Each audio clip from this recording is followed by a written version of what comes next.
ஒரு கைப்பிடி அளவு மிளகு எடுத்துக்கோங்க. ஒரு கைப்பிடி அளவு எடுக்க முடியல அப்படின்னா கூட 1 ஸ்பூன் அளவு நீங்கள் எடுத்துக்கலாம். ஏன்னா மிளகு அதிகமாகவும் எடுக்கலாம், இல்லை கொஞ்சமாக கூட நம்ம எடுக்கலாம். 1 ஸ்பூன் அளவுக்கு ஒரு 11 மிளகு, 9 மிளகு இந்த மாதிரி கூட எடுத்துக்கோங்க.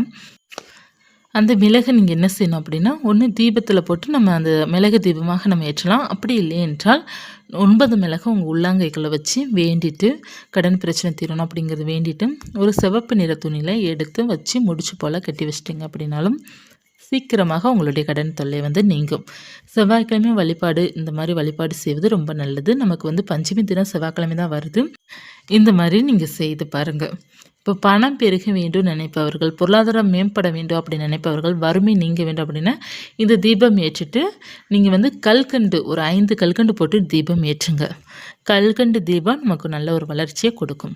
இவ்வளோதாங்க. நம்ம எளிமையாக தீபம், இந்த தீபம் நீங்கள் ஏற்றி வைத்து வழிபாடு செஞ்சாலே போதும். நமக்கு